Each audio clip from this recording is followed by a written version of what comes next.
అభిషేకంతో అధికారంతో ఒక తరము లేచునుగా కానీ కీర్తన పాడుకొని దేవుని నామాన్ని మహిమపరచుదాం. అభిషేకంతోను అధికారంతోను ఒక తరము లేచునుగాక. అభిషేకంతోను అధికారంతోను ఒక తరము లేచునుగాక.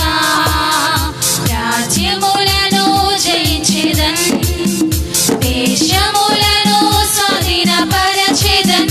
రాజ్యములను జయించెదన్, దేశములను స్వాధీనపరచెదన్. అభిషేకంతోను అధికారంతోను ఒక తరము లేచునుగాక. అభిషేకంతోను అధికారంతోను ఒక తరము లేచునుగాక. దూతలు దిగుట చూచెదన్, అభిషేకం దిగుట చూచెదన్. దూతలు దిగుట చూచెదన్, అభిషేకం దిగుట చూచెదన్. రాజ్యములను జయించెదన్, దేశములను స్వాధీనపరచెదన్. రాజ్యములను జయించెదన్, దేశములను స్వాధీనపరచెదన్. అభిషేకంతోను అధికారంతోను ఒక తరము లేచునుగాక. అభిషేకంతోను అధికారంతోను ఒక తరము లేచునుగాక. పరిశుద్ధాత్ముడు నడుపును సర్వ సత్యములోనికి. పరిశుద్ధాత్ముడు నడుపును సర్వ సత్యములోనికి. ప్రతి మోకాలు వంగును, ప్రతి నాలుక ఒప్పుకొనును. ప్రతి మోకాలు వంగును, ప్రతి నాలుక ఒప్పుకొనును. ప్రతి మోకాలు వంగును, ప్రతి నాలుక ఒప్పుకొనును. ప్రతి మోకాలు వంగును, ప్రతి నాలుక ఒప్పుకొనును. అభిషేకంతోను అధికారంతోను ఒక తరము లేచునుగాక. అభిషేకంతోను అధికారంతోను ఒక తరము లేచునుగాక.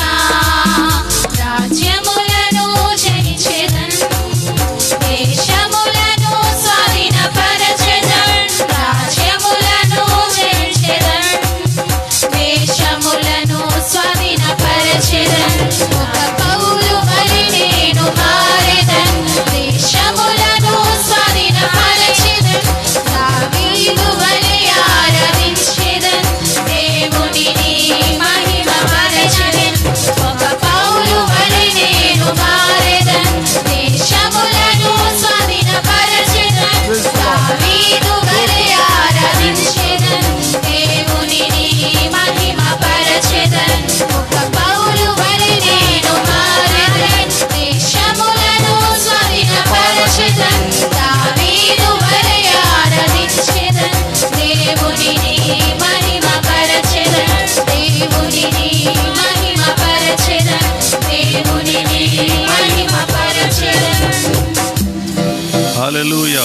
దేవుని యొక్క వాక్యంలో యెషయా గ్రంథము 43వ అధ్యాయము. ఈ రాత్రి 1వ వచనాన్ని మనం చదువుకుందాం. యెషయా గ్రంథము 43వ అధ్యాయము 1వ వచనాన్ని చదువుకుందాం. అయితే యాకోబు, నేను సృజించిన వాడు యెహోవా, ఇశ్రాయేలు నిన్ను నిర్మించిన వాడు ఇలాగ సెలవిచ్చున్నాడు. నేను నిన్ను విమోచించి ఉన్నాను, భయపడకుము. పేరు పెట్టి నేను పిలిచి ఉన్నాను, నీవు నా సొత్తు. దేవుని బిడ్డలారా, దేవుని యొక్క వాక్యంలో గడిచిన దినాల్లో ఈ మాటను వినుండొచ్చు. మరొకసారి ఈ రాత్రి ప్రభు మనతో మాట్లాడుతున్నారు. ఏమని మాట్లాడుతున్నారంటే, యాకోబు నిన్ను సృజించిన వాడునగు యెహోవా, ఇశ్రాయేలు నిన్ను నిర్మించిన వాడు ఇలాగూ సెలవిచ్చున్నాడు. గమనించండి, నిన్ను సృజించిన వాడుగు యెహోవా, ఇశ్రాయేలు నిన్ను నిర్మించిన వాడు ఇలా సెలవిచ్చున్నాడు. మొదట యాకోబుగా సృజించబడ్డాడు, ఇశ్రాయేలుగా నిర్మించబడ్డాడు. అప్పుడు ఈ వాగ్దానం ఆయనకి ఇవ్వబడింది. ఏమని? భయపడకు, మీరు పేరు పెట్టి నేను పిలిచి ఉన్నాను, నీవు నా సొత్తు అని. దేవుని సంగమా, ఎప్పుడు ఈ వాగ్దానాలు మన పట్ల నెరవేరుతాయి? అప్పుడే జనవరి 1వ తారీఖున ఏదో వాగ్దానం తీసుకున్నాం, లేదా ఎవరో చాలామంది వాగ్దానాలు మాకు ఇచ్చారు, మా క్యాలెండర్లో ప్రతిరోజు వాగ్దానాలు చదువుకుంటున్నాం. ఇలాంటి క్రైస్తవ సమూహాలు చాలామంది ఉన్నారు. తెల్లరలిస్తే ఏదో ఒక వాగ్దానం మీద ఆధారపడే వాళ్ళు ఉన్నారు. దీని మీద నిజమైన వాగ్దానం ప్రభువైన యేసుక్రీస్తు ఒక్కడే. ఆయనే మన జీవితంలో రక్షకుడై ఉండగా ఆయనలోని అన్ని వాగ్దానాలు నెరవేర్చబడుతున్నాయి. ఈ సంగతి సర్వసత్యం గల ఈ యొక్క అనుభవాలు సార్వత్రిక సంఘమే నమ్మగలదు. అయితే నేను దేవుని యొక్క వాక్యం మీతో మాట్లాడుతున్నాను. మన జీవితంలో గమనించండి, ఒక విలువైన దేవుని యొక్క పనిలో దేవుని యొక్క సొత్తుగా మన జీవితాలు కట్టబడుతున్నాయా లేదనడానికి ఈ రాత్రి వాక్యంలో ఒక సత్యాన్ని మీరు గమనించాలి. సృజించబడిన యాకోబు ఇశ్రాయేలుగా నిర్మించబడితేనే కానీ ఈ వాగ్దానం వానికి సొంతం కాలేదు ఆయనకి. ఈరోజు కొన్నిసార్లు మనం చూస్తుంటాం, కొన్ని ఇటుకల గుట్టను చూసి ఇది నా ఇల్లు అని ఎవరైనా చెప్పారనుకోండి, వాళ్ళని పిచ్చోళ్ళ కింద మనం చూస్తాం. ఎందుకంటే ఇటుకల గుట్టను చూసి లేదా ఇటుకల యొక్క వేయబడిన ఆ యొక్క ప్రాంతం చూసి ఇది నా ఇల్లు అంటే కాదు, ఆ ఇటుకలన్నీ ఇంటిగా నిర్మించబడాలి. ఏదో ఒక చెక్కలను చూసి లేదా ఒక కొన్ని చెట్లను చూసి ఈ చెట్లే నా ఇల్లు అంటే, ఇవే నా తలుపులు, ఇవే నా యొక్క గుమ్మాలకు ఈ కమ్ములంటే అది ఎవరైనా కొద్దిగా అపహాసం చేస్తారు. సో బైబిల్లో మీరు గమనించండి, ఈ మాట చెప్పడానికి ముందు ఈ మాటలు ఎందుకు చెప్తున్నానంటే, ఆ చెట్టు నరకబడి అది కొమ్మలుగా లేదా అది ఒక కమ్మెలుగా లేదా చెక్కలుగా చేయబడిన తర్వాత దానికి ఒక ఆకారం, ఆ తలుపులు ద్వారబంధాలు అంతేకాదు అక్కడ కిటికీలు, వాటికి కావలసినవి ఆ తలుపులుగా ఆ కమ్మెలు లేదా ఆ చెక్కలు తయారు చేయబడినప్పుడు అప్పుడు అవి ఆ ఇంటికి, ఆ నిర్మాణానికి వాడినప్పుడు ఆ ఇంటిలో అవి భాగమవుతాయి. అలాగే యాకోబుగా తన జీవితం ఉన్నంత వరకు దేవుని వాగ్దానం లేదా దేవుని యొక్క ఉన్నతమైన ఆ యొక్క అభయం, నువ్వు నా సొత్తు అన్నంత శక్తివంతమైన మాట తన జీవితంలో నెరవేర్చడం అనేది చాలా కష్టమైన విషయమే. ఎందుకు ఈ మాటలు మీకు చెప్తున్నట్టు దేని బిడ్డరా, నీవు నా సొత్తు అని చెప్పుకోవడానికి ఇప్పటికీ కూడా ఇశ్రాయేల్ దేశం ఉంది. అది యాకోబు దేశం కాదు, ఇశ్రాయేల్ దేశం. అదే యాకోబు, ఇంకో సంగతి మీకు చెప్తున్నాను, అదే యాకోబు ఇజ్రాయేల్గా పిలువబడుతూ ఇజ్రాయేల్ కంట్రీగా ఈరోజు మనం చూస్తున్నాం. ఈ రోజున మన జీవితంలో నీ యొక్క ఆత్మీయ అనుభవం, నా ఆత్మీయ అనుభవం, మన ఆత్మీయ అనుభవాలు ఒకసారి చెక్ చేసుకుందామా దేవుని బిడ్డలారా? మన జీవితంలో ఇటువంటి నిర్మాణానికి మనం వచ్చామా? నేను క్రైస్తవుణ్ణి, నేను బాప్తిసం పొందాను, బైబిల్ చదువుతున్నాను, నేను పాస్టర్ గారిని లేకపోతే బిషప్ గారిని లేకపోతే రెవరెండ్ని, ఇలా చాలాసార్లు కొంతమంది వాటిని బట్టి అతిశయపడే వాళ్ళు చాలామంది ఉన్నారు. ఒకసారి నేను విన్నాను, ఒక దైవజనుడిని పాస్టర్ గారు వచ్చి వాక్యం చెప్తారంటే నేను పాస్టర్ గారు కాదు రెవరెండ్ అన్నాడు ఆయన. దానికి తేడా ఏంటి నాకు అర్థం కాలేదు. మరొక దైవజనుడిని నేను రెవరెండ్ అని పిలిచాను. రెవరెండ్ అని పిలిస్తే ఆయన అన్నాడు నేను రెవరెండ్ కాదు బిషప్ అన్నారు. ఈ బిరుదులు మోసుకోవడానికి ప్రయాసపడే వీరు ఆత్మలు మోయడానికి ప్రయాసపడితే ఎంత బాగుండేది అనిపించింది నాకు. అంటే ఏ పాస్టర్ గారిని కించపరచట్లేదు, అంటే దైవ సేవకులు అంటే చాలా ఇష్టం నాకు. ఎందుకంటే నేను చాలామంది దైవ సేవకులతో కలిసి పనిచేస్తాను. నా మినిస్ట్రీకి, నా పరిచర్య కూడా సేవకులను బలపరచడమే. సంఘాలను అంటే ఇబ్బంది పడుతున్న సంఘాలను సరిగా చేయటం, పడిపోయిన పనులు లేవనెత్తడం, పడిపోయిన బలిపీఠాలు కట్టడం, ఇది నా దర్శనం. ఆ కోణంలో సువార్త చేయటం కూడా ఒక భాగం అది. ఎందుకంటే సువార్త చేయటం అనే భాగం లేకపోతే పడిపోయిన పనులు నిలబెట్టలేం, ఆ తొట్టిల్లిపోయిన పడిపోయిన బలిపీఠాలు కట్టలేం. ఆ దర్శనంతోనే సేవకు వచ్చాను. చాలామంది లైవ్ వీక్షించే వాళ్ళు కూడా పడిపోయిన బలిపీఠాలు కట్టే దర్శనం ఉండొచ్చు, అటువంటి సేవకులు ఉండొచ్చు. మనం మొయ్యవలసింది మన పేరు వెనకాల కులం, మన పేరు ముందు ఒక బిరుదు వద్దండి. మన దేవుడు మనల్ని పిలిచే ఒక విలువైన పిలుపు, నువ్వు నా సొత్తు, నువ్వు నా సొత్తు. ఈ పదం ఈ రాత్రి మన ఇంట్లో వినపడాలి. నేనెవరినో తెలుసా? దేవుని సొత్తు. దేవుని సొత్తుని ఎవరు ముట్టగలరు? చాలా అద్భుతమైన విషయం ఇది. ఈ వాగ్దానం జీవితకాలం మోయగలరా మీరు? జీవితకాలం ఇది నేను మోస్తాను.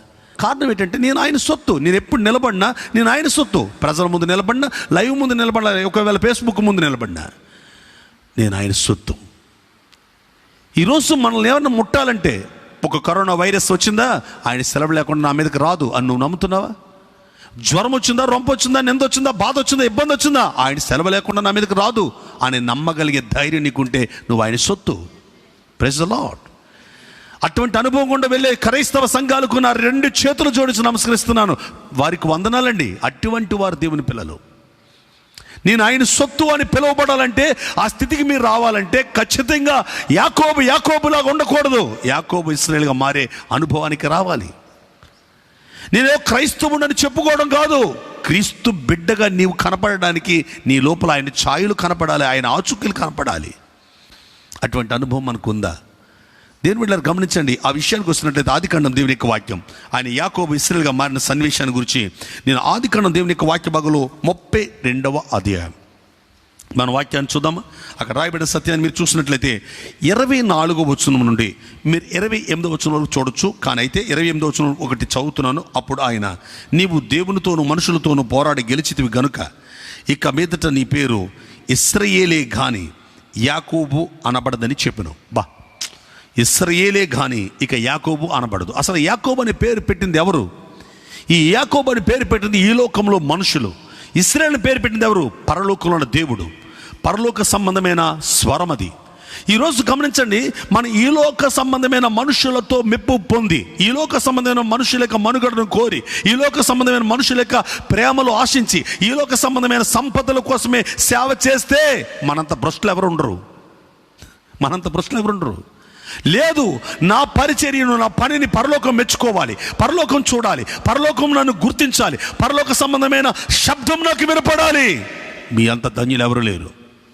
అటువంటి వాళ్ళైతే ఈరోజు అటువంటి అనుభవానికి రావాలంటే యాకోబులో 4 లక్షణాలు మీతో నేను మాట్లాడుతున్నాను దేవుని బిడ్డలారా.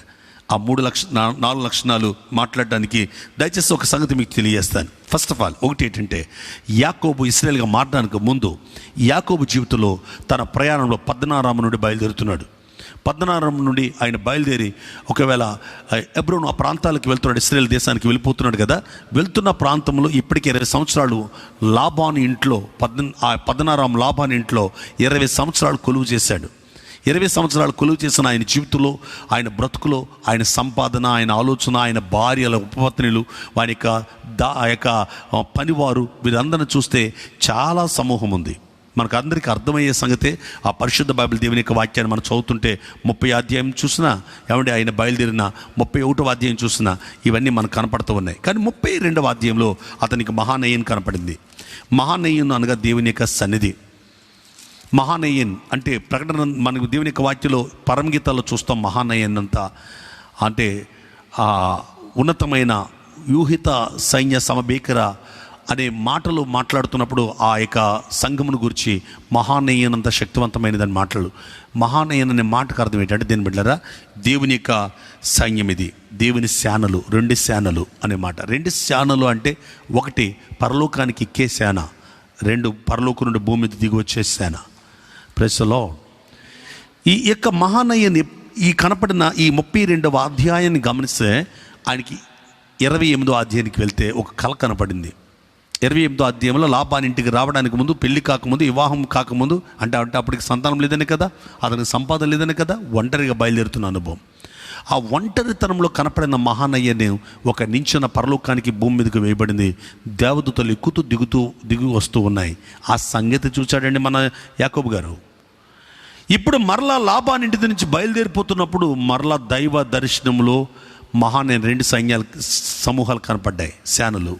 ఆ సేనలే పరలోకం నుండి దిగి వచ్చే వార్త, భూమి మీద నుండి తన ప్రార్థన పట్టుకెళ్ళే దూతలు. ఈరోజు సువార్త ప్రకటించే సైన్యము, ఆ సువార్త బాధ్యతలు భారం కొరకు విజ్ఞాపన చేసే విజ్ఞాపన కర్తలు, ఈ 2 అనుభవాలు సంఘంలో ఉండాలి. ఈ 2 అనుభవాలు సంఘంలో కనపడినప్పుడు ఖచ్చితంగా ఆ సంఘం దేవుని సమూహం. ఓకే, ఇప్పుడు నేను దేవుని యొక్క వాక్యాలు ఇంత వివరంగా ఇందులోకి తెలియజేయడానికి ముందు దయచేసి గమనించండి. ఈ మహానయన్ కనపడిన తర్వాత ఇక తన దగ్గర ఉన్న పనివారిని కానీ, తన భార్యల్ని కానీ, తన ఉపపత్నుల్ని కానీ, తన దగ్గర ఉన్న పిల్లల్ని కానీ ఎవరిని కూడా దేని బిడ్డలారా తన వెంట తీసుకువెళ్ళడానికి ఇష్టపడడం లేదు. అప్పటికింకా తనకు బెన్యామీను పుట్టలేదు కదా. తన యొక్క భార్య రాహేలు, చాలా బాగా ఎక్కువ ప్రేమించే రాహేలు తనతోనే ఉంది. అటువంటి పరిస్థితుల్లో దేవుని యొక్క బిడ్డలారా వాళ్ళందరినీ విడిచిపెట్టి ఒక్కడే దేవునితో సమయం గడపడానికి అతను టైం తీసుకుంటున్నాడు. అది 24వ వచనం 32వ అధ్యాయంలో. తను ఒక్కడే అండి, యాకోబు ఒక్కడే మిగిలిపోయాను. ఒక నరుడు తెల్లవారు వరకు అతనితో పెనుగులాడాను. దేని బిడ్డ ఇక వాక్య భాగంలో గమనించినట్లయితే ఒక యాకోబు ఇశ్రాయేలుగా మారడానికి ముందు జరిగిన కొన్ని సంగతులు మనం ధ్యానం చేస్తే అందులో 4 విషయాలు మీతో నేను రాత్రి క్లుప్తంగా మాట్లాడుతున్నానండి. ఆ 4 విషయాల్లో ఫస్ట్ ఆఫ్ ఆల్ మొట్టమొదటి మనం చూస్తే కనుక యాకోబు ఒక్కడే మిగిలిపోయిన లేదా యాకోబు ఒక్కడే ఒంటరిగా గడుపుతున్న అనుభవం. ఎక్కడ ఒంటరిగా గడిపేది? ఎక్కడ? ఎవరితో? ఆ ఒంటరి జీవితం ఎక్కడ, ఏ స్థలం అంటే బైబిల్ క్లియర్గా చెప్తుంది, దేవునితో పెనుగులాడే అనుభవం, దేవునితో సహవాసం చేసే అనుభవం. మనుషులు అనే మానవ సంబంధమైన తలంపులన్నిటినీ విడిచిపెట్టి దేవుని సంబంధమైన పరలోక సంబంధమైన విషయాలతో సమయం గడపడానికి తనను తాను కట్టుకోవడానికి ఇష్టపడుతున్నాడు. తను ఒక్కడే దేవునితో మాట్లాడే అనుభవానికి వస్తున్నాడు. సో ఇక్కడ నేను తెలియజేస్తున్న సత్యం ఏంటంటే, దేవుని శక్తిని, దేవుని యొక్క సన్నిధిని మనం అనుభవించాలంటే అండి, గుంపులో ఆరాధనలు కాదండి కావాల్సినవి, లేదా మందిరాల్లో మందితో కూర్చోవడం కాదండి. అక్కడ నువ్వు ఎంత మందితో కూర్చున్నా మీకు మీరుగానే దేవుని సందులో అనుభవాలతో దేవుని సందులో ఎదగాలి. మీ వ్యక్తిగత పర్సనల్ లైఫ్, మీ పర్సనల్ యొక్క వ్యక్తిగత దేవునితో సంబంధం ఎప్పుడు మీ జీవితంలో కాపాడుకుంటూ ఉండాలి.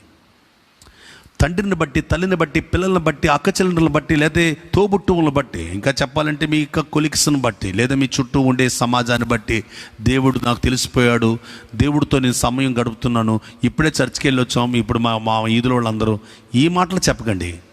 నీతో దేవుడు, దేవునితో నీవు కలిగి ఉన్న బంధం ఎంత గొప్పదో ఆ అనుభవం మీకుందా? వ్యక్తిగత పర్సనల్ ప్రేయర్ లైఫ్ ఉందా?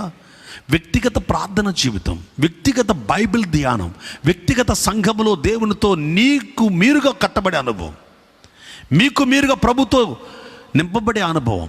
అందుకనే దేవుని బిడ్డలారా, కీర్తనలు ఇప్పుడు మనం చదువుకున్నప్పుడు కీర్తనల భాగంలో 5వ సంకీర్తన మీరు చూస్తారు, దావీదు గారు రాసిన మాట ఏమని రాస్తున్నాడు? దేవుని యొక్క బిడ్డలారా, దేవుని యొక్క వాక్యంలో మీరు గమనించినట్లయితే 7వ చరణాన్ని మీరు చదివినట్లయితే అక్కడ రాయబడిన మాట, నేనైతే నీ కృపాతిశయమును బట్టి నీ మందిరంలో ప్రవేశించదను. నేనైతే, వింటున్నారా? కృపాతిశయమును బట్టి నీ మందిరంలో ప్రవేశించదను. కానీ ఇప్పుడు కొన్ని సంఘాలు చూడండి, కృపాతిశయం బట్టి కాదు, కులాన్ని బట్టి ప్రవేశించదము. నేనైతే మా కులాన్ని బట్టి మా సంఘానికి వెళ్తున్నాను, నేనైతే లేకపోతే నా యొక్క పదవిని బట్టి నేను మా సంఘానికి వెళ్తున్నానని పరిస్థితుల మధ్య కొన్ని దౌర్భాగ్య సంఘాలు నడుస్తున్నాయంటే అది క్రీస్తు సంఘాలు కాదు. నిజంగా చెప్పాలంటే అవి దౌర్భాగ్యమే పరిస్థితి. దావీదు ఎంత గొప్పవాడైనా, యోధా గోత్రాన్ని బట్టి వెళ్తున్నాను, లేకపోతే నేను రాజును కాబట్టి వెళ్తున్నాను, నేను లేకపోతే నాతోటి పిల్లల కుటుంబాన్ని తీసుకుని నా యొక్క కొడుకులు బట్టి వెళ్తున్నా అట్లా. నేనైతే, ఎంతోమంది తన పక్కన ఉన్న రాజు అంటే చాలండి, చాలామంది ఉంటారండి తన చుట్టూ, కానీ అతను పర్సనల్ వ్యక్తిగతంగా దేవునితో సంబంధాన్ని కట్టుకున్నాడు. నేనైతే నా కొడుకుని బట్టి, లేదా నా కూతురుని బట్టి, నా భార్యను బట్టి, నా పిల్లలను నా యొక్క బంధువులను బట్టి అనే మాట మనం చూడం. ఇంకొక మాట చెప్తాను, 52వ కీర్తన మీరు 8వ చరణాన్ని మీరు చదివినట్లయితే, నేనైతే నా దేవుని మందిరంలో పచ్చని ఒలీవ చెట్టునై ఉన్నాను. ఇదే కీర్తన కాడు దావీదు ఎందుకు దేవునికి ఇష్టడయ్యాడు అంటే, దావీదు తన పూర్వీకుల ఆత్మీయ అనుభవంలో ఒక యాకోబు ఇశ్రాయేలుగా మారిన సంగతి అతనికి తెలుసు. అటువంటి ఇశ్రాయేలు కుటుంబంలోకి వచ్చిన ఈ దావీదు ఆ యాకోబు ఇశ్రాయేలుగా మారడానికి ఒక్క రాత్రి దేవుని సన్నిధిలో మిగిలిపోయాడని మోషే రాసిన గ్రంథాలు తెలుసు. భక్తి జీవితం అంటే గుంపులో జరిగేది కాదు, వ్యక్తిగతంగా అది హృదయానికి సంబంధించింది. దేవుడితో నాతో దేవునికి అది సంబంధించిన విషయం. ఒకవేళ భార్య వెళ్ళి భర్తకి ఎన్ని సాక్ష్యాలు చెప్పినా, భర్త వెళ్ళి భార్యకి ఎన్ని సాక్ష్యాలు చెప్పినా, తల్లిదండ్రులు పిల్లలకి ఎన్ని సాక్ష్యాలు చెప్పినా, పిల్లలు వెళ్ళి ఒకవేళ తల్లిదండ్రుల్ని బలపరిచినా, ఒకవేళ నేను మిమ్మల్ని ఎంతగా బలపరిచినా, మీరు ఒకవేళ ఈ బలపరిచిన మాటలు మరొకరికి షేర్ చేసినా, వారి జీవితంలో ప్రభుతో ఖచ్చితంగా ఏకాంతంగా మీరు కనిపెడితేనే కానీ ఆ అనుభవాలు మీ జీవితాలు అర్థం కావు. ఈ రాత్రి దేవునితో వ్యక్తిగతంగా ఒకసారి మాట్లాడి చూడండి. మేము గంట ప్రసంగం విన్నాను పాస్టర్ గారు, మీ ప్రసంగం చాలా బాగుంది, లేదా గంట ప్రసంగం మీరు చెప్పారు, అందులో కొన్ని విషయాలు ఎలా ఉన్నాయి అని ఒకవేళ పాయింట్అవుట్ చేయటమో పొగట్టమో పక్కన పెట్టి మీరు యేసయ్యతో మాట్లాడే ఈ రాత్రి, ఒక్క రాత్రి మీరు వ్యక్తిగతంగా మాట్లాడండి. వ్యక్తిగతంగా దేవునితో సమయం గడపండి. ఒక మార్పు జరుగుతుంది. నిన్ను సృష్టించిన వానితో మాట్లాడటానికి ఒక్క సమయం తీసుకుంటే ఇక మీరు ప్రతిరోజు ఆయనతో వ్యక్తిగతంగా మాట్లాడకుండా ఉండలేరు. ఒక్కరోజు మాట్లాడాడో లేదో హానోకు, తన పరలోకం వెళ్ళే వరకు మాట్లాడుతూనే ఉన్నాడు. మాట్లాడుకుంటేనే పరలోకం వెళ్ళిపోయాడు హానోకు. అంత శక్తిని ఆ ప్రార్థనలో పొందుకున్నాడు. ఈ అనుభవానికి దేని బిడ్డలారా మన జీవితాలు రావాలి. ఈరోజు ప్రపంచంలో ఏది కొరతగా ఉందయ్యా అంటే, గమనించి ఏది కొరతగా ఉందయ్యా అంటే దేవుని బిడ్డలారా ప్రార్థనా శక్తి కొరతగా ఉంది. ప్రార్థించే విజ్ఞాపన చేసే వీరులు తక్కువైపోయారు. రోధించే వ్యక్తులు తక్కువైపోయారు. ప్రతి దినము ప్రభు సన్నిధిలో పోరాడేవారు, ప్రార్థించేవారు కావాలి. అటువంటి అనుభవం యాకోబు జీవితాన్ని ఆ రాత్రి ఒక ఇశ్రాయేలుగా మార్చడానికి ఒక కారణమైంది. దావీదు జీవితంలో కూడా మీరు గమనించారా దేని బిడ్డలారా? ఎంత అద్భుతమైన విషయమో మీరు గమనించండి. ఇక్కడ దావీదు 5వ సంకీర్తన 7వ వచనంలో, నేనైతే నీ కృపాతిశయాన్ని బట్టి నీ మందిరంలోనికి ప్రవేశించదను అంటూ ఏమంటాడు ఆయన? నీ ఎడల భయభక్తులు కలిగి నీ పరిశుద్ధ ఆలయం దిక్కు చూచి. అండి, మనుషుని చూచా? నేను వెళ్ళిన చర్చిలో పాస్టర్ గారిని చూచి అని అంటారా? లేదా నేను వెళ్ళే చర్చిలో కులాన్ని చూచి అంటారా? లేదు నేను వెళ్ళే చర్చిలో పలానా హోదాను చూచి అంటారా? లేదు, మీరు వెళ్ళే మందిరాలలో పర్సనల్గా ఎప్పుడైతే నాకు నేనుగా దేవుని దగ్గరికి వెళ్తున్నానో అనుకుంటారో, నాకు నేనుగా ప్రభుని చూస్తాను, ఆయన కృపాతిశయాన్ని బట్టి నేనైతే నా చుట్టూ నా తండ్రి గారు ఉంటారు, నా కొడుకు ఉంటాడు, నా యొక్క కుమార్తె ఉంటుంది, నా భార్య ఉంటుంది, ఇదే సంఘంలో నా తోబుట్టువులు, సహోదరులు, ఆత్మీయులు వేల మంది ఉన్నా నా వ్యక్తిగత పర్సనల్గా దేవునితో అనుబంధం లేకపోతే నీ రాత్రి మీతో మాట్లాడలేను. మరుముఖ్యంగా నేను ఎప్పుడు దేవుని పని కరెక్ట్గా చేయలేను. నటించగలనేమో. నటించే బోధకులు, నటించే సేవకులు, నటించే విశ్వాసులు, నటించే మనుషులు చాలామంది ఉన్నారు. ఇట్టే సమస్య వస్తే అట్టే ఎగిరిపోతున్న వాళ్ళు ఉన్నారు. కారణం ఏంటంటే దేవునితో వారికి వ్యక్తిగతంగా మాట్లాడే అనుభవం లేదు. వారి కొరకు ఎవరో మాట్లాడాలి కదా. ఈ రోజులో నేను వేరే అనుకోకండి, వారి కొరకు ఎవరో ప్రార్థన చేయాలి, వారి కొరకు ఎవరు విజ్ఞాపన చేయాలి. ఇంకా గట్టిగా ప్రార్థన చేయడు పాస్టర్ గారు, ఇంకా గట్టిగా అంటే ఇంకెలా ప్రార్థన చేస్తారు? ఇంకా ఎక్కువ ఉపవాసం ఉండరు పాస్టర్ గారు మా కోసం. మీ పాస్టర్ గారు ఉపవాసం ఉండాలి, మీరు ఉండరా? మీరు ప్రార్థన చేయరా? మీరు టీవీల ముందు సినిమాలు, షికారులు, లోక సంబంధమైన ఆలోచనలు వీటిలోనే పరిగెత్తుతామా? ప్రతి క్రైస్తవ జీవితం దేని బిడ్డ వ్యక్తిగతంగా దేవునితో సమయం గడపాలి. అలా గడిపి ఆయన దిక్కు వైపు చూచాను బట్ట. రాయబడిన మాట ఏంటంటే దేని బిడ్డరా, నేను పరిశుద్ధ ఆలయ దిక్కు చూచి, పరిశుద్ధత కలిగిన దేవుని వైపు చూచి, పరిశుద్ధత గల దేవుని తట్టు తిరిగి, నేను గడుపుతున్నది పరిశుద్ధత లేని ఒక వ్యక్తిత్వం, లేదా పరిశుద్ధత లేని స్థలం, పరిశుద్ధత లేని ఏదో దేవుడని పిలువబడే పరిస్థితుల మధ్య వైపు నా దిక్కును చూడలేదు. ఆ దిక్కు కాదు నాది. నేను చూసే దిక్కు పరిశుద్ధమైనది. ఆయన జననంలో పరిశుద్ధత, ఆయన మాటలో పరిశుద్ధత, ఆయన బ్రతుకులో పరిశుద్ధత, ఆయన కార్యాలలో పరిశుద్ధత, ఆయన మరణంలో పరిశుద్ధత, ఆయన పునరుద్ధానంలో పరిశుద్ధత, ఆయన ఆగమనంలో పరిశుద్ధత, ఆయన రాకడలో పరిశుద్ధ, ఆయన నిలువెల్లా పరిశుద్ధుడు ఆయన ప్రభువైన యేసు. పరిశుద్ధత కలిగిన వాని వైపు నేను చూస్తున్నాను. ఆ దిక్కులో నేను నా సమయాన్ని గడుపుతున్నాను.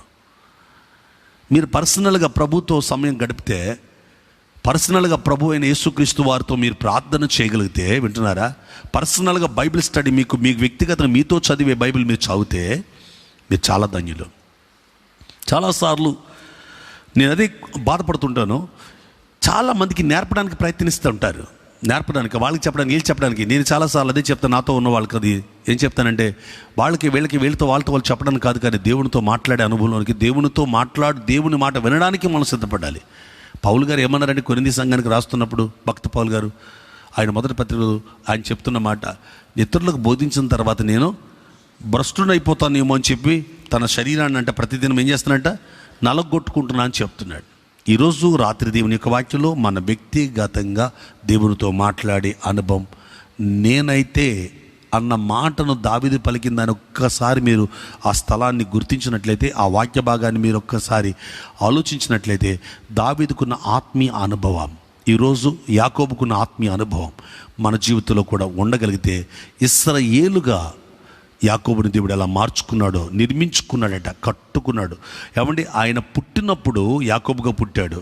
ఒక ఇటుకల బట్టీలో ఇటుకలు తయారైపోతున్నప్పుడు ఆ ఇటుకలన్నీ కలిపి ఇల్లు అవ్వదు, అవి నిర్మాణానికి రావాలి. ఒక రాళ్ల కుప్పలాగా ఉంటే అది స్లాబ్గా మార్చబడదు, అది ఒక నిర్మాణానికి రావాలి. ఫిల్లర్స్ వేయటానికి రావాలి, స్లాబ్ వేయటానికి రావాలి, లేదా ఫ్లోర్ వేయటానికి రావాలి.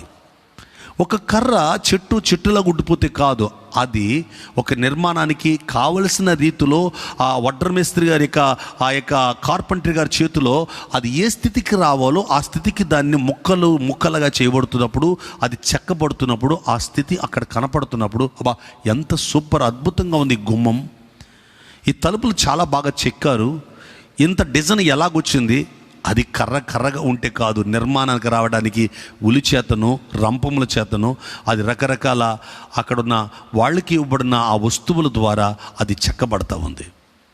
అలాగే దేవుని చేతిలో చెక్కబడడానికి ఇష్టపడితే ఆ ఒక్క రోజు దేవునితో పర్సనల్గా ఉంటున్న ఈయనకి రెండవ అనుభవం ఏంటయ్యా అంటే ఏర్పడింది.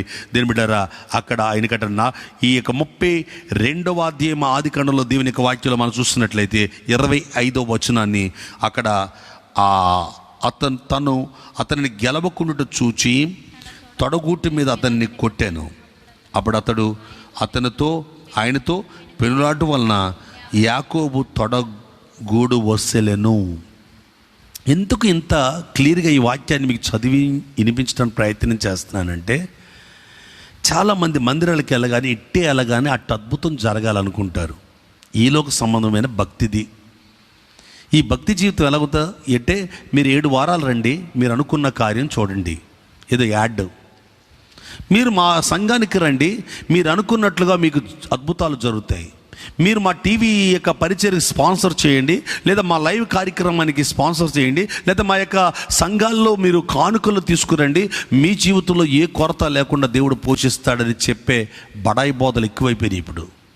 అసలు యాకోబు జీవితంలో దీని బిడ్డలారా, ఆ ఒక్క రాత్రి దేవుని సన్నిధిలో పెనుగులాడుతుంటే దేవుడు అతన్ని పరిశోధిస్తున్నాడు. ఎలా పరిశోధిస్తున్నాడు తెలుసండి? అతని యొక్క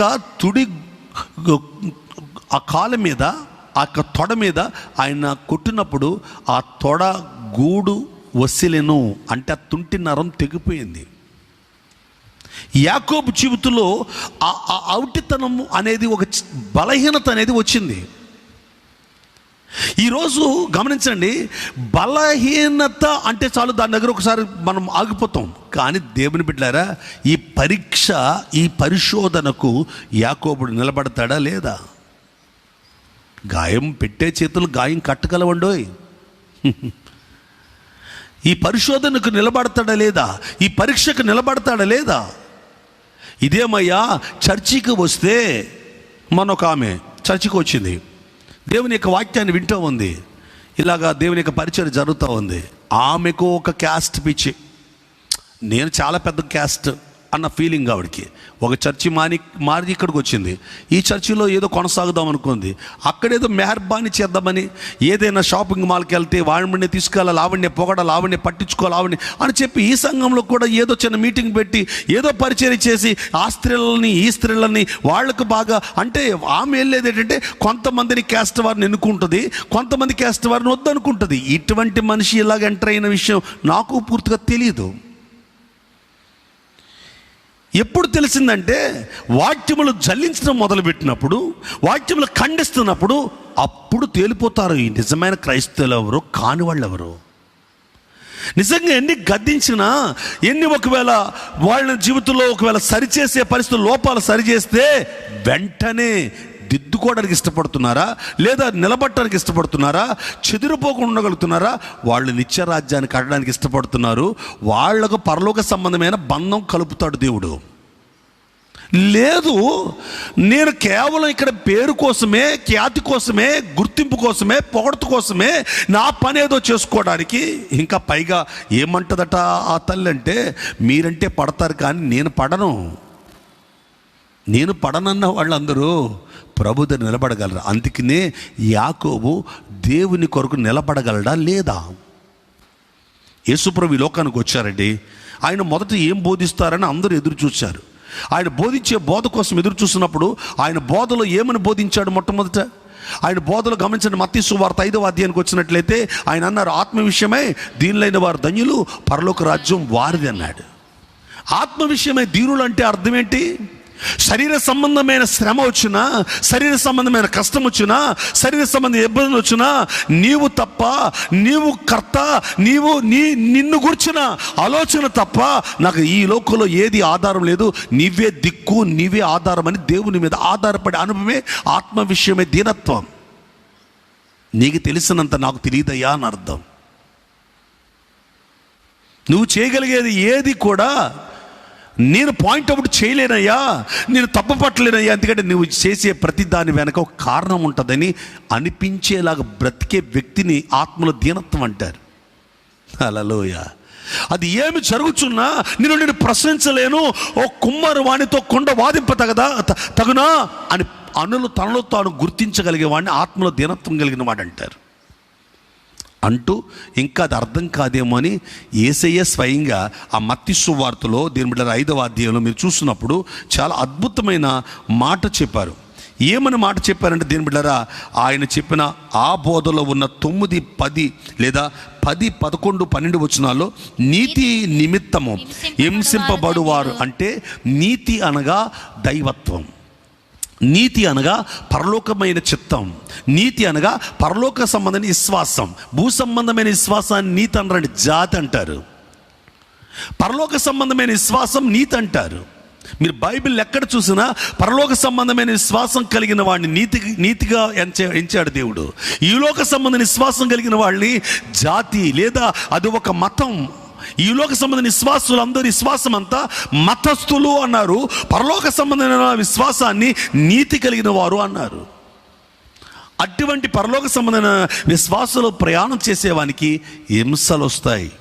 ఉందక్కడ నీతి నిమిత్తం మిమ్మల్ని హింసలు వస్తాయి, హింస వస్తుంది.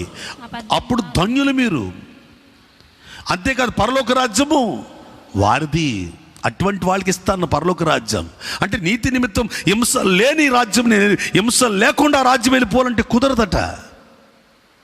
కష్టం లేకుండా రాజ్యం వెళ్ళిపోతారంటే కుదరదట.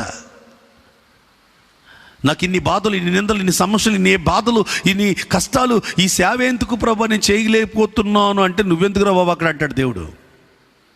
నా నిమిత్తం, అక్కడ అదే 11వ వచనం, నా నిమిత్తం జనులు మిమ్మల్ని నిందించి హింసించి మీ మీద అబద్ధముగా చెడ్డ మాటలెల్లా పలుకున్నప్పుడు మీరు ధన్యులు. అప్పుడు సంతోషించండి, ఆనందించండి, పరలోకమందు మీ ఫలము అధికమవుతుంది. నీతి నిమిత్తము మీరు హింసించబడితే పరలోకం దొరుకుతుంది. మరి పరలోకం దొరికితే సరిపోతుందా? అక్కడ కొంత ఫలితాలు కావాలి, ఇంకా కాస్త నాకు గ్రేడర్ పెరగాలి, అక్కడ కాస్త నాకు ఖ్యాతి పెరగాలి, అక్కడ ఇంకా నేను దేవునికి ఇంకా దగ్గరగా బ్రతకాలి, ఆ పరలోకంలో నా స్థాయి ఇంకా గొప్పగా ఉండాలంటే ఇప్పుడు నా నిమిత్తం చూడండి మిమ్మల్ని హింసిస్తారు అంటే యేసుక్రీస్తు నిమిత్తం హింసిస్తారు, నిందిస్తారు.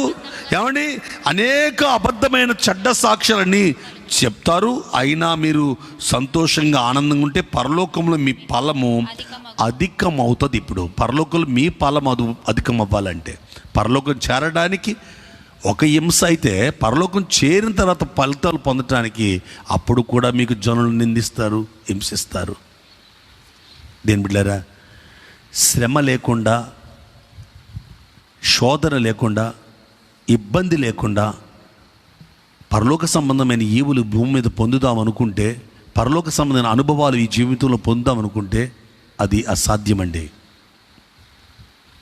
పరలోక సంబంధమైన సంగతులు ఈ భూమి మీద రుచించే వాళ్ళుగా ఉండాలంటే, అవి మీకు అనుభవించాలంటే, మినీ పరలోక, చిన్న పరలోక మీకు ఉండాలంటే మీరు కొన్ని సమస్యలు, శ్రమలు గుండా వెళ్ళవలసి వస్తే ఏమాత్రం భయపడకూడదు.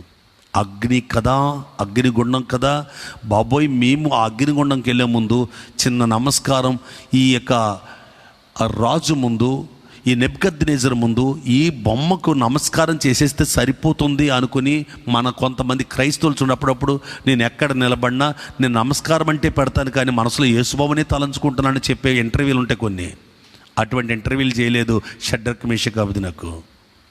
మేషకు, నా మనసులో ఏదుందో, నా హృదయంలో ఏదుందో నా శరీరం మీద అదే జరగాలి. ఎందుకంటే నా దేహం దేవుని ఆలయం. నా దేహం ఒక బొమ్మకు నా హృదయం దేవునికి ఇస్తున్నానంటే అది అబద్ధం, అది సత్యం కాదు. అది లోక సంబంధమైన చిత్తం, అది లోక సంబంధమైన విశ్వాసం, అది ఒక మతం, మతస్థుల యొక్క అనుభవం. అది నీతి కలిగిన వాడు చావుకైనా సిద్ధమై షడ్రక్ మేషక్ అబెద్నెగో అనేవారే కాదు, దానియేలు కూడా సింహాల గుహలోకి వెళ్ళటానికైనా తన విశ్వాసంలో పరీక్షలో నిలబడ్డాడు. ఈ లైవ్ వీక్షించే మీలో ఏ పరీక్షలు గుండా వెళ్తున్నారు? మీ వివాహాల విషయంలో పరీక్షలు వస్తున్నాయి, మీ యొక్క కుటుంబ వ్యవస్థలో పరీక్షలు వస్తున్నాయి ప్రభు నిమిత్తం, మీ భార్య భర్తలు కుటుంబ వ్యవస్థలో పరీక్షలు వస్తున్నాయి. అప్పుడు మీరు ఏం చేస్తున్నారు? ప్రభుతో మాట్లాడే అనుభవం మీకుంటే అవి ఎలా గెలవాలో దేవుడు నేర్పిస్తాడు, దేవుడే మీకు దారి చూపిస్తాడు. కొన్నిసార్లు ఇవన్నీ కాదు బ్రదర్, మనమేదో అలాగే వివేకంగా వెళ్ళిపోవాలి, పాము వలే నిష్కపటంగా ఉండిపోవాలి, పామురు వలే. ఈ వాక్యాలు ఇక్కడ వాడకండి, ఈ వాక్యాలు ఇక్కడ వాడకండి. మీ ఆత్మ సంబంధమైన విషయాల్లో గమనించండి. ఏటికి వీటిని వాడాలి, ఏటి దగ్గర ఇటువంటి విషయాలు చెప్పాలి అనే సంగతి మీకు వస్తే పరీక్షించబడేటప్పుడు పరీక్షించబడడానికి మీరు ఇష్టపడాలి. పరిశోధించబడడానికి బంగారం కొలుములో అది కాల్చబడకపోతే అది ఆభరణంగా తయారవుతుంది. యోబు అన్నాడు 23వ యోబు గ్రంథంలో, నేను శోధింపబడుచున్న మీదట సువర్ణంగా మారిపోతాను. 10వ వచనాన్ని మీరు చదివితే 23 యోబులో సువర్ణంగా మారిపోతాను. ఈరోజు సంఘ పరిచర్యల మధ్య కొంతమందిని దేవుడు ఏరుతున్నాడు. మరి మీ సంఘంలో ఏరుతున్నాడా? పరిచర్యలు ఏరుతున్నాడు? అది క్రీస్తు సంఘం అయితే, ప్రభు సంఘం అయితే, దేవుని పిల్లల సంఘం అయితే ఎక్కువగా ప్రజలు పోగుపడేదానికంటే ఎక్కువ జల్లించబడేది ఉంటుంది. ఆ జల్లించబడేటప్పుడు శ్రమలను తట్టుకుని వాక్యానికి గుచ్చుకున్న నొచ్చుకున్న నిలబడి బ్రతుకును మార్చుకుని, ఏమంటే ముఖాన్ని మార్చుకోవడం కాకుండా హృదయాన్ని మార్చుకుని మనస్సును మార్చుకుని లోబడేవాళ్ళు. లేదండి 2 సంఘాలు చేస్తాను, 3 సంఘాలు చేస్తాను, చీల్చేస్తాను సంఘాలని అనేది కొన్ని తోడేలు స్వభావాలు ఉంటాయి. ఏమంటే ద్రాక్ష తోటను పాడు చేసే నక్కలు ఉంటాయి. కొంచెం జాగ్రత్తగా ఉండవలసి ఉంటుంది. కానీ చివరికి దెబ్బతినేది నక్కలు, తోడేళ్లే. నిలబడిది ప్రభు సంఘం, ఎప్పుడు ఎత్తబడే సంఘం. కంచి వేసే దేవుడు ఎప్పుడు భూమి మీద పరిశుద్ధాత్మను పెట్టాడు. పరిశుద్ధాత్ముడు ఎప్పుడు ఈ భూమి మీద నుంచి ఎత్తబడతాడో సంఘం కూడా ఆయనతో పాటు ఎత్తబడిపోతుంది. Praise the lord. దాని పేరు ఎక్లీషియా. ఆ ఎక్లీషియా సంఘానికి పరిశోధనలు ఉంటాయి. అందుకని యాకోబుని ముందుగా దేని బిడ్డలారా పరీక్షిస్తున్నప్పుడు ఆ పరీక్షలో పరిశోధనలో అయినా పెరుగులాడడం మానలేదు. ఎందుకండి, ఒక వారం చర్చికి వస్తారు కొంతమంది, కాళ్ళు జోడు పోయిందంటే చాలు మరుసటి వారం రావడం మానేస్తారు. కొంతమంది పాస్టర్ గారు మా జోళ్ళు వెళ్ళిపోయినాయండి, మరుసటి వారం కనపడరు వాళ్ళు. ఇలాంటి వాళ్ళు చాలామంది కనపడుతుంటారు చూడండి అక్కడక్కడ. అయ్యో బైబిల్ పట్టుకొస్తుంటే ఎన్నో మాట్లాడినారండి, అందుకే ఇంక రావడం మానేసండి చర్చికండి. వాళ్ళెవరో అన్నారని పరలోకాన్ని పోగొట్టుకుంటారు. వాళ్ళందరూ నీ కష్టాన్ని కన్నీళ్ళు గుర్తిస్తారా? అనడానికే ఉంది లోకమంతా. అనడానికి తప్ప చేయడానికి లేదు. చేసేది ఏదైనా దేవుడే చేయాలి. వాళ్ళు అనడానికైనా వాళ్ళు వినడానికైనా నీవు ఒక కర్తగా, నీవు ఒక వ్యక్తిగా ఉండాలంటే, నేను నా జీవితంలో సేవకు వచ్చేటప్పుడు ఎన్నో అన్నారు, ఎన్నో విన్నాను, వాళ్ళు కూడా విన్నారు. కానీ ఎవరైతే అన్నారో వాళ్ళ మధ్య వాళ్ళు వినేటట్లు దేవుడు నన్ను హెచ్చించాడు. కారణం అన్న ప్రతి మాటలో ఒక ఆశీర్వాదంగా మారిందండి. మన యేసన్న గారు దైవజనుడు ప్రభు దగ్గర పిలువబడ్డారు. కానీ ఆయన ఒక మాట అన్నారట సంఘాల్లో, ఎన్నోసార్లు తన సేవకులకి అది చెప్తున్న మాటలు నేను కూడా నా జీవితంలో విన్న మాట, ఒక నింద 100 ఆశీర్వాదాలు వస్తే దాన్ని వద్దనకంటారా బాబు అనేవాడట ఆయన. ఒక నింద నీ మీద పడిపోతే అది 100 ఆశీర్వాదాలుగా మారిపోద్ది. నాకు నిందలు వద్దని సేవద్దు, నిందల పాలైనా విజయం మందే. ఎంత పెద్ద పరిశోధనో, ఎంత పెద్ద శోధనో అంత గొప్ప విజయం మనది. అది నిలబడే వ్యక్తిగా ఉండాలి. యాకోబు నిలబడుతున్నాడు. ఎక్కడ? తొడగూటి యొక్క ఆ యొక్క బొసులైపోయిన పరిస్థితుల్లో ఆయన ఆ తుంటినరం తెగిపోతున్నప్పుడు, అతని యొక్క తుంటినరం తెగిపోయినప్పుడు, అతని యొక్క నడకకు ఇబ్బంది కలుగుతున్నప్పుడు, అతని స్వేచ్ఛ నడక ఆగిపోయింది. తన యొక్క స్వేచ్ఛగా తిరిగే జీవితం ఆగిపోయింది. తన స్వేచ్ఛగా ఆలోచించి పరిగెత్తే ఆగిపోయింది. ప్రభు స్వాధీనానికి వచ్చేసింది నడక. ఇప్పుడు ఈరోజు మరి మన నడకలు వచ్చాయి. ఇంకా చర్చిలో డ్యాన్సులా, నాట్యాల, ఏంటి ఆత్మలో నాట్యం వేరు, నేను కొన్ని చోట్లకి వెళ్ళాను, కొన్ని సంఘాలు చూస్తూ ఉన్నాను. ఎదుగొచ్చిన ఆడపిల్లల చేత డ్యాన్సులు కట్టిస్తున్నారు, బ్రేక్ డ్యాన్సులు, క్యాబ్రీ డ్యాన్సులు, ఎంత అసహ్యకరమైన సినిమా సంబంధమైన డ్యాన్సులు కట్టి ఆకర్షిస్తుంటే అన్య జనాంగం ముందు ప్రభునామం అవమానపరిచి హేళన చేయబడతా ఉంది. నీ నడక, నీ నాట్యం, నీ మాట, నీ పద్ధతి ప్రభు స్వాధీనంలోకి రావాలి. యాకోబుడు ప్రభు స్వాధీనంలోకి వచ్చింది. మూడో విషయానికి వస్తే దేని బిడ్డారా, చూడండి అక్కడ రాయబడిన విషయాన్ని. ఆయన అయితే ఇంతకీ నీవు ఇంకా పోరాటం మానట్లేదు, ఏం కావాలి నీకు అని అడుగుతున్నాడు. ఆయన ఏమని అడుగుతున్నాడు? ఏమండి 26వ వచనంలో, ఆయన తెల్లవారుచున్నది కనుక నన్ను పోనిమ్మగనగా, అంటే అప్పటికే ఆ యొక్క తొడగూడు వసిలేను అని రాయబడింది కదా, అక్కడికి అతని యొక్క తుంటినారం తెగిపోయింది కదా. అయినా సరే ఏం కావాలి బాబు, తెల్లవారిపోతా నన్ను విడిచిపెట్టడం లేదు, నీకేం కావాలని అడుగుతున్నాడు. అంటే అప్పుడు యాకోబు ఏమంటున్నాడు తెలుసా? నీవు నన్ను ఆశీర్వదిస్తేనే కానీ నిన్ను నేను పోనయ్యను. కాళ్ళిరిగినా ఇంకా బుద్ధి లేదా? కుటుంబంలో వాళ్ళు వీళ్ళు జీవితాల్లో ఇబ్బందులు వచ్చినాక బుద్ధి లేదా వీళ్ళకి? కరోనా వైరస్ వచ్చి సమస్యలు వచ్చి ఇబ్బందులు వచ్చినా సరే ఇంకా జ్ఞానం లేదా ఈ చర్చలు నడిపే వాళ్ళకి అని లోకం అందరూ అనుకున్నా, మాకు కావాల్సింది దైవ సంబంధంగా ప్రభు పరలోకపు ఆశీర్వాదం. భర్త తిడుతున్నా సరిచమాందండి ఇవిడి. అరే ఎన్ని అనుమానించి ఎన్ని భయంకరంగా వేధించిన ఈ సేవకుడు సేవ మాండండి. తన భార్య ఎన్నో రకాలుగా, లేదా తన కుటుంబంలో తన చుట్టూ ఉన్న వాళ్ళు ఎంతోమంది అన్నా చేదరించుకుంటున్నా, సంఘంలో కొంతమంది చేదరించుకునేవాళ్ళు, కొంతమంది ప్రేమించేవాళ్ళన్నా సేవకుడు తన సేవ పరిచర్య మాండండి. ఎందుకండి? ఆ 4 డబ్బుల కోసం కాదు, పరలోకపు ఆశీర్వాదం కోసం. ఇప్పుడు ప్రార్థన మారిపోయింది యాకోబుది. యాకోబుని ఎందుకు ప్రభు నీకేం కావాలని అడుగుతున్నాడంటే, అతను 28వ అధ్యాయంలో ఆదికాండంలో దేని బిడ్డారా, అతని ప్రార్థన తొలి దినాల్లో దేవుడి ప్రత్యక్షత ఆ నించిన కనపడినప్పుడు ఆయన చేసిన ప్రార్థనకి ఈ ప్రార్థనకి టాలీ చేయండి. ఆ ప్రార్థన ఎన్ని రకాలుగా ఉందంటే పలు విధాలుగా ఉంది. ఇప్పుడు ఒకే ప్రార్థన. ఏటా ప్రార్థన? నీవు నన్ను ఆశీర్వదించు, ఒకే అంశం. ఇంతకుముందు ప్రారంభ దినాల్లో ఎన్ని ప్రార్థనలు ఉన్నాయి ఈయనకి అంటే 28వ అధ్యాయం ఆదికాండంలో 20వ వచనం చూస్తే, యాకోబు నేను తిరిగి నా తండ్రి ఇంటికి క్షేమంగా వచ్చినట్లుగా, అంటే నువ్వు నాకు తోడుగా ఉండవలసింది నా తండ్రి ఇంటికి చేరడానికి, నువ్వు నాకు తోడుగా ఉండవలసింది పరలోకానికి చేరడానికి అని కాదట. అయ్యా నాకు తోడుగా ఉండవలసింది నీవు నాతో ఉంటే చాలని కాదట, నా తండ్రి ఇంటి దాకా చేరడానికి నువ్వు తోడుగా రావాలి. కొంతమంది చూడండి అడుగుతుంటారు, ఏమంటే కరోనా వైరస్ ఈ రోగం తగ్గిపోతే బాప్తిజం పొందేస్తారండి. నీటిలో మొలగడానికి వీళ్ళు వెంటిలేటర్ నుంచి రావాలి. వెంటిలేటర్ మీదకి వెళ్ళకముందే దేవుడు చెప్పాడు నీకు. ఈరోజు నీ తండ్రి ఇంటిని చూడడానికి దేవుడు నీకు తోడుగా ఉండాలనే ప్రార్థన ఎలాగుందంటే, ఈ లోక సంబంధమైన విషయాలకి మాత్రమే నాకు దేవుడు తోడుగా ఉండాలి. కానీ ఇక్కడ ఆశీర్వదించు అనే మాటకు అర్థం ఏంటి తెలుసా? ఆశీర్వదించు అంటే అర్థం ఏంటంటే, అప్పటికి ఆయనకి పశువులు ఉన్నాయి, ఏమంటే ఎన్నో ఉన్నతమైన సంపద తనకు ఉంది, గొర్రెలు ఒంటెలు అన్నీ చాలా. అటు మీరు చూస్తే ఆయన యాసాబు కోసం తీసిన భాగం చూస్తే చాలా అద్భుతంగా ఉంది. 2 గుంపులుగా చేసేసాడు.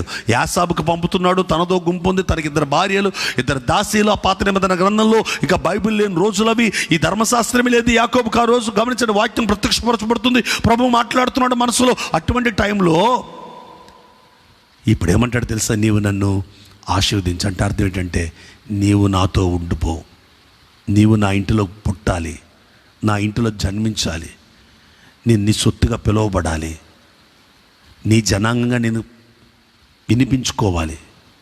అతను అడిగిందేమో వింటున్నారా? అతను అడిగిందేమో ఆశీర్వదించు, ఈయన ఇచ్చిందేమో నీవు ఇశ్రాయేలు అనే మాట. ఇశ్రాయేలు అనే మాట అర్థం ఏంటండి? యాకోబు అనగా మోసగాడు, మడుము పట్టినవాడని అర్థం, అంటే కాళ్ళు పట్టుకుని లాగేవాడని. కానీ ఇప్పుడు ఇశ్రాయేలు అనే మాటకు అర్థం తెలుసండి, దేవునితో, అంటే దేవుని చేతులలో చేతులు కలిపి నడిచేవాడు, ప్రార్థన పోరాటం కలిగినవాడు. పోరాటం అంటే అర్థం ఏంటంటే దేవునితో పోరాడేవాడు అంటే అర్థం దేవునితో మాట్లాడి గెలవగలిగినవాడు, దేవుణ్ణి అడిగి పొందుకోగలిగినవాడు. దేవుణ్ణి ఏది అడిగినా దేవుడు అతని విషయంలో కాదనడు, అంత ఇష్టడు ఆయనకి. అది ఆశీర్వాదం, అది ఆశీర్వాదం. ముందు ప్రార్థనలో ఇంకేముంది చూడండి, అక్కడ రాయబడింది, నేను వెళ్ళొచ్చున్న ఈ మార్గంలో నన్ను కాపాడాలి నువ్వు. వింటున్నారా? రెండోది ఏంటంట, నీవు నా తండ్రి ఇంటికి నువ్వు మరలా క్షేమంగా చేర్చాలి, అందుకు తోడుగా ఉండాలి. రెండు, ఈ మార్గంలో వెళ్తున్నాను కదా, నన్ను కాపాడాలి. ఒక పాములు కాటేస్తాయేమో, ఎలుగుబంట్లు పట్టుకుంటాయేమో, ఎలుగులు ఒకవేళ ఏదైనా సింహాలు వస్తాయేమో, ఏ అడవులు, ఇవన్నీ బాబోయ్ నేను వెళ్ళే ప్రయాణంలో యాక్సిడెంట్లు అవ్వకూడదు. ఇలాంటి ప్రార్థనలు, యాక్సిడెంటల్ స్పిరిట్ ఉండకూడదు. ఆయన నీతో వస్తే, ఆయన చిత్తంలో నువ్వు ఉంటే నేను దాచి కాపాడి భద్రపరుస్తున్నాడుగా. ఇక ఏం మాట్లాడుతున్నాడు ఆయన? తినుటకు. అబ్బా, ఎన్ని ప్రార్థనాంశాలు ఉన్నాయండి. మూడోది ఏంటంట, తినడానికి ఆహారం కావాలి. అంటే దేవుడు ఏం చేయాలి? ఎప్పటికప్పుడు ఆహారం పెట్టాలి. చేపలు కావాలంటే చేపలు పెట్టాలి, రొయ్యలు కావాలంటే రొయ్యలు పెట్టాలి, పప్పులు కావాలంటే పప్పులు పెట్టాలి. ఏమంటే ఏం కావాలి? ఏమిరా భోజనం, ప్రార్థన. ఆ ప్రార్థన విధానం ఏంటి అంటే, నేను తప్పుపడడం లేదండోయ్, దయచేసి గమనించండి. మొదటి ప్రార్థనకి రెండో ప్రార్థనకి తేడా. యాకోబుగా ఉన్నప్పుడు ప్రార్థన వేరు. యాకోబుగా ఉన్నప్పుడు ఆ ప్రార్థన విన్నాడు దేవుడు, ఆ ప్రార్థన దేవుడు నెరవేర్చాడు, ఇబ్బంది ఏం లేదు. కానీ ఇశ్రాయేలుగా మారిన తర్వాత ప్రార్థన వేరు. నీవు నన్ను ఆశీర్వదించాలి. ఒక్క మాటే. ఒక వ్యక్తికి అడ్రస్ అండి రాయటానికి ఒక 4 లైన్లు ఉందనుకోండి, ఒక 5 లైన్లు, పలానా పేరు, పలానా చోట, పలానా ప్రాంతం, పలానా విధానం.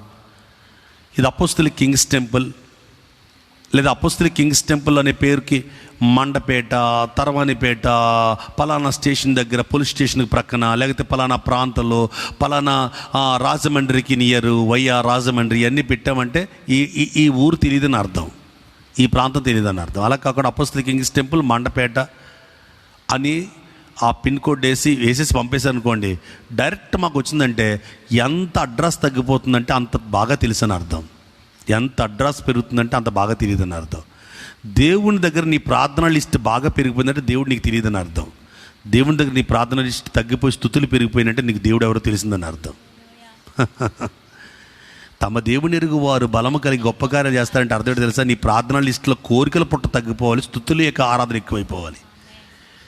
స్తుతుల ఆరాధన ఎక్కువయ్యింది, కోరికలు తగ్గిపోయింది అంటే నీకు దేవుడు ఎవరో తెలిసింది కనుక నువ్వు ఏదైనా సరే నీ మనసులో ఉన్న అనేక ఆలోచనలు, ఎన్నో విషయాలు ప్రభు ముందు పెట్టక్క లేకుండా స్తుతులు చెప్తున్నావు. ఎందుకంటే నీ హృదయంలో ఉన్న ప్రతి ప్రార్థన ఆయన వింటున్నాడు కనుక.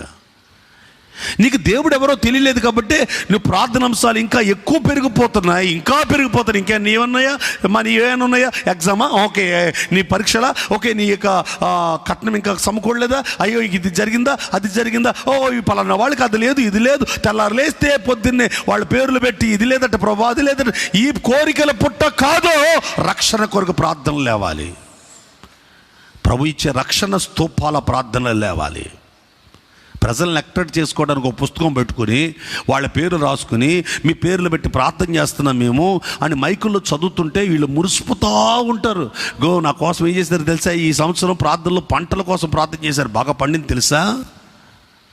ఈ సంవత్సరం నా కొరకు ప్రార్థన చేశారు కాబట్టి నాకు మంచి బట్టలు కొన్నాను. ఈ సంవత్సరం నాకు ప్రార్థన చేశారు, ఉద్యోగం వచ్చింది. వాళ్ళు మైకులో చేయకపోతే, అదే అంటున్నాను కదా, యాకోబు చేసిన మొదటి ప్రార్థన విన్నాడు.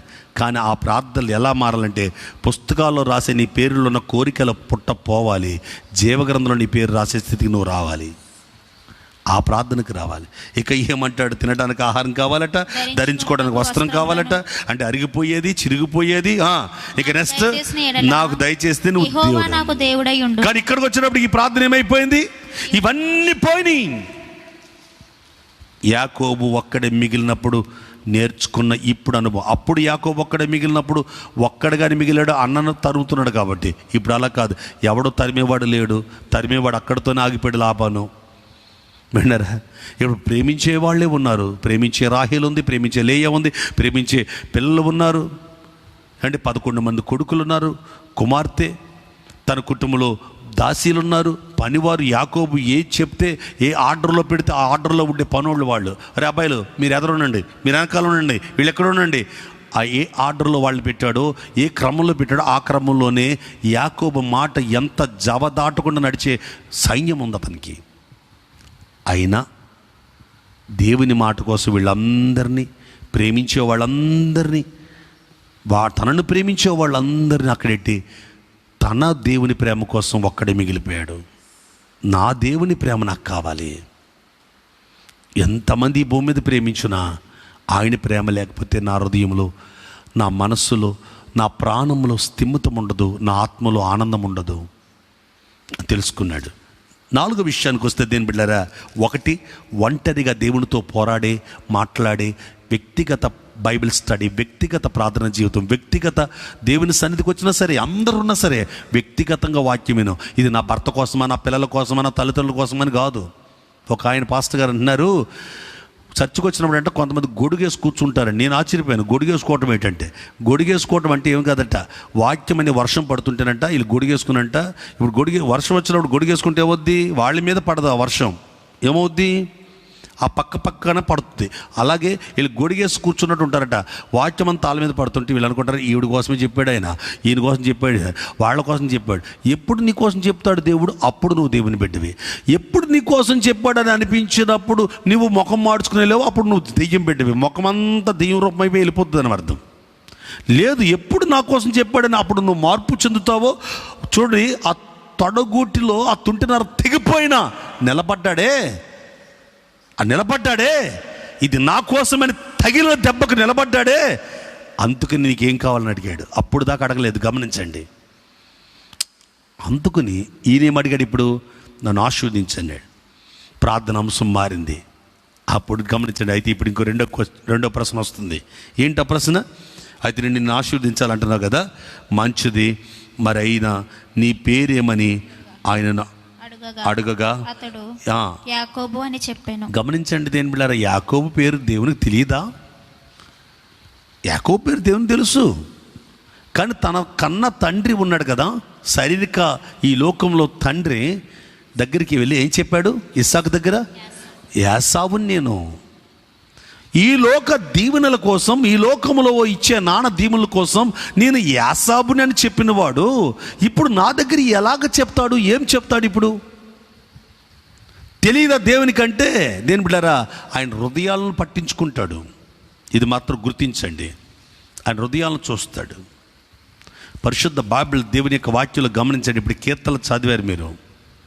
కీర్తనలు చదివినప్పుడు దేవుని యొక్క వాక్యంలో అంటే మన సహోదరులు చదివినప్పుడు 5వ కీర్తన చదివినప్పుడు 7వ చరణంలో నేనైతే నీ కృపాతిశయం నుండి బట్టి నీ మందిరంలో ప్రవేశిస్తున్నాను అని చెప్పే మాటలు మీరు చూశారు కదా. అది కాక దేవుని యొక్క వాక్యంలో 6వ కీర్తన మీరు చదివినప్పుడు ఈ 6వ కీర్తనలో కూడా గమనించండి. ఈ మాటలు మీరు గమనిస్తే అతడు ప్రార్థన చేస్తూ ఉన్నాడు. ప్రార్థన చేసి ప్రార్థన చేస్తున్న ఈయన ఎంతవరకు ప్రార్థన జీవితాన్ని అతడు ప్రార్థన చేస్తానంటే, మీరు 1వ చరణం నుండి దేవుని యొక్క వాక్యంలో మీరు సరిగ్గా గమనించండి. ఆ 7వ చరణం వరకు కూడా అతడి ప్రార్థనలో దేవుడు విన్నట్టు కానీ, రక్షించినట్టు కానీ, కాపాడినట్టు కానీ ఉండదు. ప్రార్థన చాలా పట్టుదలకు చేస్తాడు. కానీ 8వ చరణం వచ్చిన తర్వాత యెహోవా నా రోదన ధ్వని వినియున్నాడు, నా పాపము చేయవారులారా మీరందరూ తొలగిపోండి, యెహోవా నా విన్నపములు ఆలకించున్నాడు, ప్రార్థన అంటే గమనించండి. ఒక ప్రార్థన జీవితాన్ని అతను కట్టుకుంటున్నప్పుడు ఎంతగా ప్రార్థన చేస్తానంటే అతనికి సమాధానం జవాబు దొరికేదాకా దేవునితో మాట్లాడుతున్నాడు. ఈరోజు ఎవరు దేవుని దగ్గర సమాధానం దొరికేదాకా, జవాబు దొరికేదాకా ప్రార్థన చేస్తున్నారో, అలా కదండి. 1 గంటే ప్రార్థన చేస్తాను అనుకున్నా, నాకు గంటే చేసి దిగిపోతాను అంతే. జవాబు ఇంకా ఆయన జవాబు గురించి నాకు అవసరం లేదు. నేను 3 రోజుల ఉపవాసాలు 3 రోజులే చేస్తాను. నేను మోషే ఉపవాసాలు చేస్తాను. నేను లేకపోతే పలానా యేసుప్రభు ఉపవాసాలు లెంట డేస్ చేస్తాను, లేదా పలానా ఉపవాసాలు పలానా ప్రార్థనలు చేస్తాను. ఇవన్నీ దేవునికి అవసరం లేదు. మీరు అనుకుంటున్నారేమో. ఉదయము, సాయంకాలం, మధ్యాహ్నం ఎప్పుడైనా సరే మీ ప్రార్థన జీవితంలో జవాబు దొరికే వరకు ప్రభుతో మాట్లాడే అనుభవం ఉండాలి. నా జీవితంలోనండి 1 రోజు ఉపవాసం ఉన్నాను, 2వ రోజు, 3వ రోజు, 4వ రోజు, 5వ రోజు. ఎప్పుడు ముగిస్తావు అని అడిగారు నా తల్లిదండ్రులు. ఏమో నేను ఎప్పుడు ముగిస్తాను నాకు తెలియదు. నాకు జవాబు దొరకాలి. నేను సేవ చేయాలా, నేను లేకపోతే బ్యాంక్ జాబ్ చేయాలా, నేను సువార్థికుడిగా ఉండాలా? సువార్థికుడు ఉండాలంటే నేను జాబ్ చేస్తాను, పార్ట్ టైం జాబ్ చేస్తూ సువార్త చేస్తాను. లేదు నేను కాపరిని అంటే కనుక ఫుల్ టైం మినిస్ట్రీ చేస్తాను. ప్రభు నాకు చెప్పే వరకు నాకు చెప్పాడైనా. ఒక ఆకాశంలో గమనించండి, అది నేను చూస్తున్న దర్శనం వచ్చింది. ఒక గొర్రెల మంద కనపడుతుంది, దాని ప్రక్కన ఒక కర్ర కనపడుతుంది. ఆ కర్ర నా చేతికి, ఆ దుడ్డు కర్ర లాంటి కర్ర నా చేతికి ఇచ్చి నువ్వు కాపరివి అన్నాడు. ఆ రోజు నేను నా లోక సంబంధమైన ఆలోచనలు, ఆదాయాలు విడిచిపెట్టి ప్రభు యొక్క సన్నిధిలో పూర్తిగా ఈ ఫుల్ టైం మినిస్ట్రీకి వచ్చేసాను. నా జీవితం పూర్తిగా దేవుని సేవలో, యవ్వన కాలం, కౌమార కాలం, ఇప్పుడు కౌమార కాలంలో ఉన్నాను. నా యవ్వన కాలం మొదలు కౌమార కాలం వరకు ప్రభు పనులు 27 సంవత్సరాలు ఈ సేవలో నేను నడుస్తూ వచ్చాను. ఆ రోజు నాకు ఒక ఆఫర్ ఎదురు చూస్తుంది, బ్యాంక్ జాబు. అలా చెప్పడానికి 11 రోజులు పట్టింది. 11 రోజులు నేను దిద్దుకోవడం జరిగింది. దీని బిడ్డ, అందుకని ఈ కీర్తనకారుడు దేవుని యొక్క వాక్యాలు మీరు గమనించినట్లయితే, నేను ఈ మాట ఎందుకు చెప్తున్నానంటే, 6వ కీర్తనలో ఇది రాసిన, రేపు 7వ కీర్తన చదువుతారు. ఆ 7వ కీర్తన 9వ చరణంలో ఏముంటుందంటే, హృదయములను అంతరందిరములను పరిశీలించి నీతి గల దేవా అని ఉంటుంది. ప్రార్థించేవాడికి తెలుసు దేవుడికి ఏది ఇష్టమో పూర్తిగా అర్థమయ్యేది ఎవరికంటే జవాబిచ్చే వరకు ప్రార్థించేవాడికి.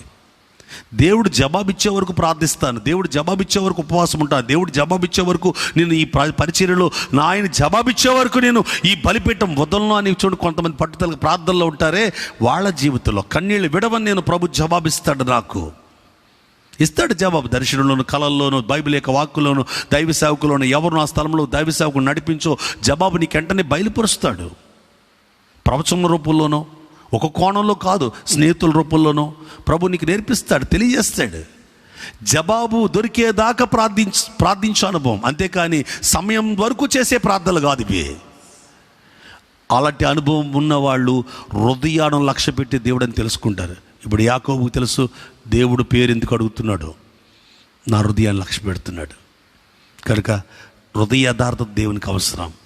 దీని బిడ్డ, వెంటనే యాకోబు ఏమన్నాడు, నా పేరు యాకోబు, నీ పేరేమి అన్నప్పుడు ఏం చేశాడు అతడు, నేను యాకోబు. దేని బిడ్డారా, ఈరోజు గమనించండి, యథార్థంగా దేవుని దగ్గర బ్రతికే 4వది యథార్థంగా బ్రతికే అనుభవం.